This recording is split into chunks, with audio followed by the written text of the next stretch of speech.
Police department மக்கள் வரி பணத்தில் வாழுது இல்லையா? அதே மாதிரி ரெவென்யூ டிபார்ட்மெண்ட் மக்கள் வரி பணத்தில் வாழுது. அதே மாதிரி ஹெச்ஆர்என்சி டிபார்ட்மெண்ட் மட்டும் மக்கள் வரி பணத்தில் இல்லை. இது பரவலாக தவறான கருத்து இருக்கு. அது எந்த வரி பணத்துனா கோயில் மேலே வரி போடுறாங்க. ஹெச்ஆர்என்சிக்காரங்க கோயில் மேலே வரி போடுறாங்கன்னா எவ்வளோ வரி போடுறாங்க ஒரு வருஷத்துக்கு அப்படின்னா, சென்ற அரசாங்கம் 340 கோடி ரூபா போட்டிருக்காங்க. சென்ற அரசாங்கம் யாருன்னு உங்களுக்கு தெரியுமில்ல? அந்த அரசாங்கத்துக்காரங்க 340 கோடி ரூபா போட்டிருக்காங்க இந்து கோயில்களுக்கு மட்டும். This is on record. அப்போ உங்களுக்கு இன்ன வரைக்கும் கோயில் மேலே வரி போடுறதே பிரஸுக்கே தெரியலை, மறைச்சிருக்காங்க. கோயிலில் வரி போட்டுக்கிட்டு இருக்காங்க ஒரு தகவல் இன்ன வரைக்கும் 1947லேருந்து நேற்று வரைக்கும் இருக்கக்கூடிய பிரஸுக்கோ போலீஸுக்கோ தெரியலை, மறைச்சிருக்காங்க. அதில் எதுவும் மாற்று கருத்து இருந்தால் நீங்கள் பேசலாம். இப்போ ஆமான்னா ஆமான்னு, பேசலைன்னா ஆமான்னு ஏற்றுக்கிறேன், ரைட். அப்போ மறைச்சிருக்கிறது இப்போ வெளியே வருது, சொல்லிக்கிட்டே வெளியே வர்றேன். மொத்தத்தில் 340 கோடி ரூபா போடுறாங்க. எப்படி வரி போடுறாங்கன்னா, வியாபாரி மாதிரி கோயில்கள் என்ன செய்கிறாங்க, பிஸ்னஸ் கார்பரேட் செக்டார் மாதிரி அவங்க பிரிச்சிடுறாங்க. எப்படி பிரிக்கிறாங்கன்னா, 5000 ரூபா வருமானம் வரக்கூடிய கோயில் வருஷத்துக்கு, அதுலேருந்து 20,000 ரூபாய்க்கு 4% வட்டி, 20,000 ரூபா வருமானம் அதுலேருந்து 60,000 வர்றதுக்கு 5% வட்டி, 60,000லேருந்து 2 லட்சம் வர்றதுக்கு 6% வட்டி, 2 லட்சம் வருமானம் வருமானத்தில் 5 லட்சம் வர்றதுக்கு 7% வட்டி போடுறாங்க. இதெல்லாம் போக 5 லட்சத்துக்கு மேலே வருமானம் வரக்கூடிய கோயில்களுக்கு 12 விழுக்காடு வட்டி போடுறாங்க. இப்படி வட்டி கோயில்களுக்கு போடுறது தமிழ்நாட்டில் இருக்கக்கூடிய எந்த இந்துக்களுக்கும் தெரியவே இல்லை, தெரியறதே கிடையாது.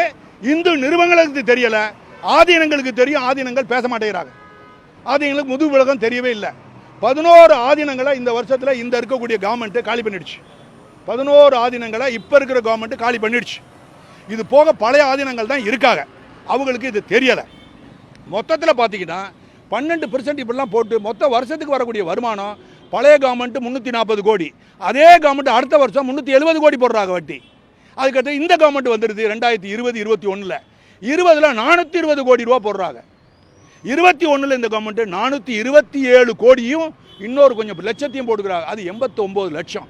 நல்லா கவனிங்க, 429 லட்சம் கோடி, கோடி கமான் கோடி 87 லட்சத்தை வரி போடுறாங்க கோயில் மேலே. எந்த கோயில்னா இந்துக்கள் கோயில் மேலே. சத்தியம் சத்தியம் சத்தியம். இந்த கோயிலில் வரி வர்ற பணத்தை தான் ஹெச்ஆர்என்சி டிபார்ட்மெண்ட்டில் நிர்வாக ஃபண்டுன்ற அட்மினிஸ்ட்ரேஷன் ஃபண்டுன்னு வச்சு அவங்களுக்கு சம்பளம் பென்ஷன் அது இதுன்னு கொடுக்குறாங்க. கோயிலில் வேலை பார்க்குறவங்களுக்கு சம்பளத்தையும் கொடுத்து நாங்கள் பென்ஷனையும் கொடுக்க வேண்டியா இருக்குது. நம்ம 56 கோடி மக்கள் இந்துக்கள் இருக்காங்க. 7 கோடிக்கு மேலே ஓட்டு போடாதவங்களாம் சேர்த்த எக்கச்சக்கமாக போடும். அவங்களுக்கு இந்த அறிவு போதுமான நாலேஜ் இல்லை, புரிதல் இல்லாதனால யாருக்குமே தெரியும். இந்த அறிவை கொண்டு போய் சேருங்க. இப்படிப்பட்டு இருக்க போகும்போது கோயில் நிதின்னு ஒன்று இருக்குது, அந்த கோயில் நிதின்னு ஒன்று இருக்குது, அப்புறம் அட்மினிஸ்ட்ரேஷன் ஃபண்டு நிதின்னு ஒன்று இருக்குது. இந்த நிதியில் அவங்க துறைக்கு வேண்டிய எல்லா செலவுகளையும் அதில் எடுத்துக்கிடலாம். ஆனால் சப்போஸ் இந்த காவல் நிலையத்தில் ஒரு ஆய்வாளர் இருக்கார், அவருக்கு பசி எடுத்துருச்சு, அவருக்கு ஏற்கனவே உங்களுடைய வரி பணத்தில் சம்பளம் கொடுக்குறோம், டீ எல்லாம் கொடுக்குறோம், வண்டி கொடுக்குறோம், கார் கொடுக்குறோம், காரோட ஃபியூல் 80 லிட்டர் கொடுக்குறோம் மாதத்துக்கு, மேற்கொண்டு லிட்டர் வேணும்னா அவர் எழுதி டிசிட்டை வாங்கிடுவார், டிசியோ ஜேசிட்டே வாங்கிடுவார். இதுதான். ஆனால் இதுக்கெல்லாம் தேவை, பசிக்குது, காலையில் பர்ஸை எடுத்துகிட்டு வரல, போய் ஒன்று ஒரு பர்டிகுலர் ஹோட்டல், பெரிய ஹோட்டலில் ஒரு 4 இட்லி, இந்த இன்ஸ்பெக்டர் சொன்னால் வருத்தப்படுவாங்க. இது கோயிலில் இந்த போலீஸ் ஸ்டேஷனை மறந்துருக்கேன், எக்ஸ் போலீஸ் ஸ்டேஷனில் இந்த இன்ஸ்பெக்டர் சொல்கிறாரு, போய் ஒன்றே வாங்கிட்டு வராங்க 4 இட்லி வாங்கிட்டு வர, அது 250 ரூபா. அதை என்ன செய்கிறாங்க, பெர்மனெண்ட் அட்வான்ஸ்னு ஒன்று இருக்குது, அதுலேருந்து எடுக்க சொல்கிறாரு. அவர் ஜெயிலுக்கு தான் போகணும். நீங்கள் என்னென்ன சார் இட்லி வாங்கினதுக்கு ஜெயிலா சார் பார்க்குறது வேற. கமான், இட்லி வாங்கலாம், 4 இட்லி 40 இட்லி கூட நீ சாப்பிடு. ஆனால் எதுலேருந்து வரணும், உன் சொந்த பாக்கெட்லேருந்து செலவழிக்கும், சொந்த எக்ஸ்பெண்டிச்சருக்கு, நிலைய சம்பந்தப்பட்ட எக்ஸ்பெண்டிச்சருக்கு ஏற்கனவே அவங்களுக்கு பட்ஜெட் அலோகேஷன் கொடுத்துருக்காங்க, பட்ஜெட்டில் கவர்மெண்ட்டே கொடுத்துருது உங்களுக்கு.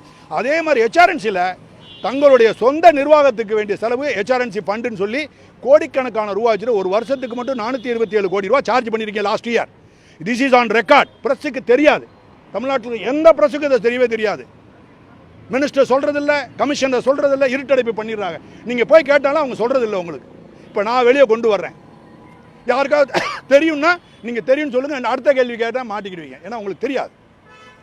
இப்படிப்பட்ட 427 கோடியே 89 லட்ச ரூபா வாங்கிக்கிட்டு அதுக்கு பிறகு என்ன செய்கிறாங்க, அங்கே ஆஃபீஸில் என்னென்ன செய்கிறாங்க, மத்தியானம் சாப்பாடு, லஞ்சு சாப்பாடு, அதுக்கு அடுத்தது டிஃபன், அதுக்கு அடுத்தது ஸ்நாக்கு, அது என்னமோ ஸ்நாக்ஸ்ன்றாங்க, அதில் எழுதியிருக்காங்க ஸ்நாக்ஸா, வாய்த்துலையும் வயிற்றுக்கும் வேண்டிய ஜாமான் இதெல்லாம். அப்போனா பர்சனல் எக்ஸ்பெண்டிச்சர். அது எவ்வளோ பெரிய மீட்டிங்காக இருந்தாலும் சரி, மீட்டிங் இல்லைன்னாலும் சரி. அதுக்கு அடுத்தது வாட்டர் பாட்டில் 2ஆக பிரிக்கிறாங்க. வாட்டர் பாட்டில் கீழே இருக்கக்கூடிய பணியாளர்களுக்கு வாட்டர் கேன், உயரதிகாரிகளுக்கு வாட்டர் பாட்டில். நல்ல வாட்டர் பாட்டில் கொடுங்க, பிஸ்லரி குடிங்க, உன் சம்பளத்தில் குடி.